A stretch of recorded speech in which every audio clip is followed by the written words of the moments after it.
तलाक की तीन किस्में थी, रजई, बाई, मुगल्लज़ा। जी रजई बहुत ज्यादा झगड़ा हो रहा है, मानने को तैयार नहीं है बीवी, तो एक तलाक देना, ये इस्लाम का तरीका है, एक तलाक देना।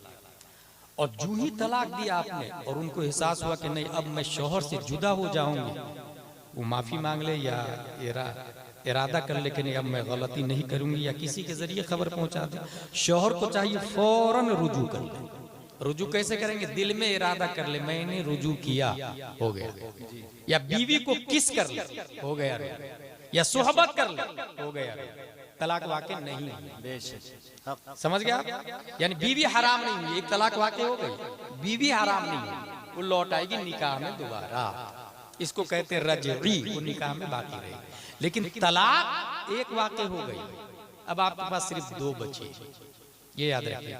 दोबारा फिर कभी ऐसा हुआ और दूसरी दिया, वो भी रजई ही है। अत-तलाक़ु मर्रतान फ़इम्साकुम बिमअरूफ़िन औ तस्रीहुम बिइहसान, कुरान शरीफ में है।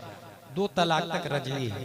फिर वो लाइन पर आ जा रही है, खुद आपको एहसास हो रहा है कि नहीं छोटी गलती थी, इतना बड़ा इशू नहीं बनाना चाहिए, आप रुजू कर ले।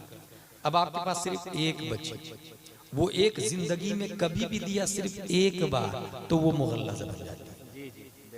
तो एक है रजई, ये तीनों वाक़ई हो गई तो मुगल्लज़ा, और एक है बाइन। बाइन किसको कहते हैं? किनाया के जरिए, मसलन अपनी बीवी से कहा कि तू मुझ पर हराम है, ये किनाया है।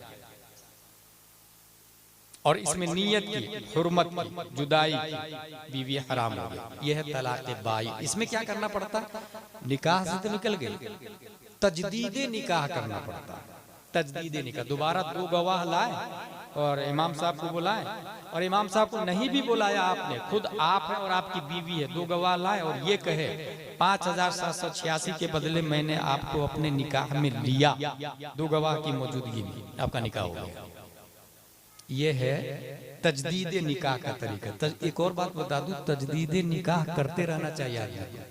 न जाने कब वो कुफ्र बोल चुका है और बीवी निकाह से निकल गई है, इसलिए तजदीद निकाह इंसान को हमेशा करते रहना चाहिए।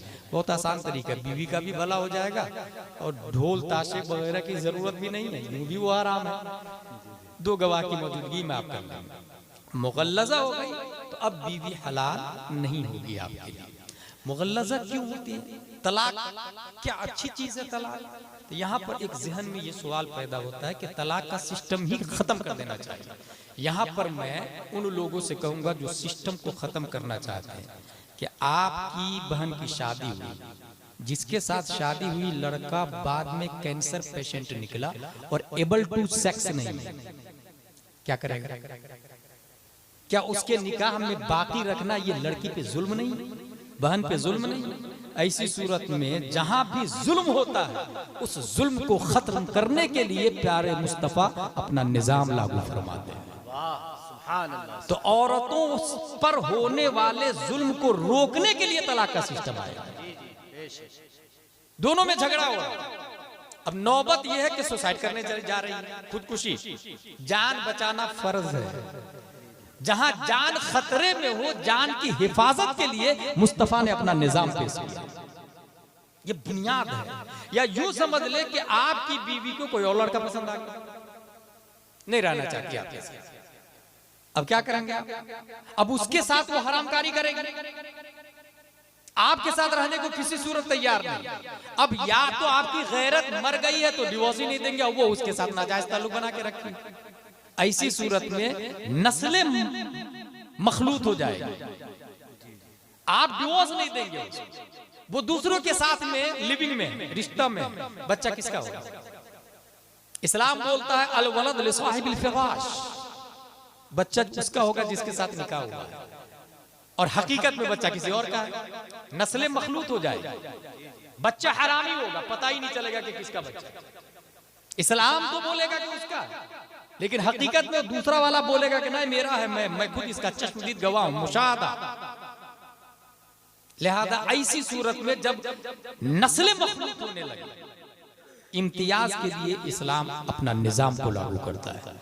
ऐसी सूरत में सीधे शरीयत के दायरे में उसको डिवोर्स दिया जाएगा।